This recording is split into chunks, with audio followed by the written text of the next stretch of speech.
ಆರ್ಜಕರ್ನ ವೈದ್ಯೆಯ ಮೇಲೆ ನಡೆದ ಘೋರ ಅಪರಾಧದ ಹಿಂದಿನ ಸತ್ಯವನ್ನ ಈ ಒಂದು ವಿಡಿಯೋದಲ್ಲಿ ನೋಡೋಣ. ಆಗಸ್ಟ್ 9ರಂದು ಈ ಘಟನೆ ನಡೆದಿದೆ. ಆರ್ಜಕರ್ ಕಾಲೇಜಿನ ಪ್ರಾಂಶುಪಾಲರು ಇತಿಹಾಸದಲ್ಲೇ ಅತ್ಯಂತ ಭ್ರಷ್ಟ ಅಪರಾಧಿಗಳಲ್ಲಿ ಒಬ್ಬರು. ಎಲ್ಲ ಗೌರ್ಮೆಂಟ್ ಮೆಡಿಕಲ್ ಕಾಲೇಜ್ಗಳು ಶೇಮ್ ಅಂತ ಕರೆಸ್ಕೊಳ್ಳುವ ಹಾಗೆ ಆಗಿದೆ.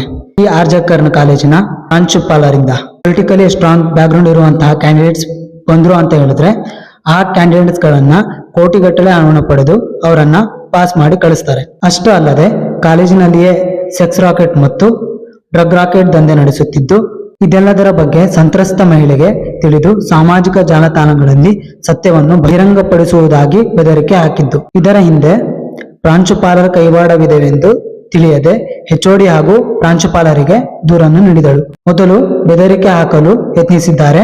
ಅವಳು ಹೊಸದಾಗಿ ಖರೀದಿಸಿದ ಕಾರನ್ನು ಹಾಳು ಮಾಡುವ ಮೂಲಕ ಅವಳಿಗೆ 36 ಗಂಟೆಗಳ ಶಿಫ್ಟ್ ಮತ್ತು ಇತರ ಕಷ್ಟಗಳನ್ನು ಸಹ ನೀಡಿದರು. ಆದರೆ ಅವಳು ಬಲವಾಗಿ ನಿಂತಳು. ಆದ್ದರಿಂದ ಅವರು ಅವಳನ್ನು ತೆಗೆದುಹಾಕಲು ಯೋಚಿಸಿದರು. ಆ ರಾತ್ರಿ ಸೆಮಿನಾರ್ ಹಾಲ್ನಲ್ಲಿ 4 ಮಹಿಳಾ ಜೊತೆಗಾರರ ಜೊತೆ ಸೇರಿ ಊಟವನ್ನು ಸೇವಿಸಿದರು.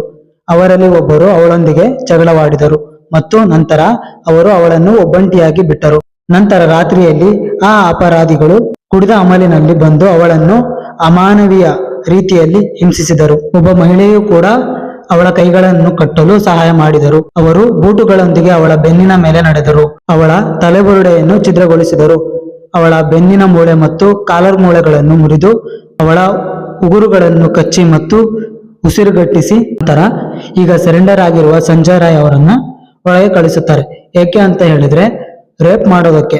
ರೇಪ್ ಮಾಡಿದ ನಂತರ ಅವನು ಅವಾಗ ರೇಪ್ ಮಾಡಿದಾನೆ ಅಂತ ಸಿಗಾಕೊಳ್ತಾನೆ. ಆಮೇಲೆ 6 ತಿಂಗಳ ನಂತರ ಮತ್ತೆ ಆಚೆ ಬರ್ತಾನೆ ಅಂತ ಇವರ ಪ್ಲಾನ್. ಅವರು ಸಾಕ್ಷಿಗಳನ್ನು ತೆಗೆದುಹಾಕಲು ತಮ್ಮ ಕೈಲಾದಷ್ಟು ಪ್ರಯತ್ನಿಸಿದರು. ಹಾಗೆ ಮಾಡಲು ರಾಜ್ಯ ಪೊಲೀಸರು ತಮ್ಮ ಕೈಲಾದಷ್ಟು ಸಹಾಯ ಮಾಡಿದರು. ಅವರು ರಕ್ತವನ್ನು ತೊಳೆದು ವಾಶ್ರೂಮ್ ಅನ್ನು ನವೀಕರಣ ಹೆಸರಿನಲ್ಲಿ ನಾಶಪಡಿಸಿದರು.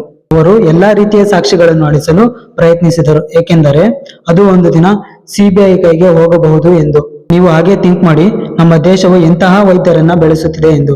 ಈ ವ್ಯವಸ್ಥೆಯ ಬಗ್ಗೆ ಹಾಗೆ ಈ ರೀತಿಯ ಭ್ರಷ್ಟಾಚಾರದ ದಂಧೆಯ ಬಗ್ಗೆ ನಿಮ್ಗೆ ಏನ್ ಅನ್ಸುತ್ತೆ ಅಂತ ಕಾಮೆಂಟ್ ಮಾಡಿ. ಹಾಗೆ ಈ ಒಂದು ವಿಡಿಯೋವನ್ನ ಪ್ರತಿಯೊಬ್ಬರಿಗೂ ಶೇರ್ ಮಾಡಿ.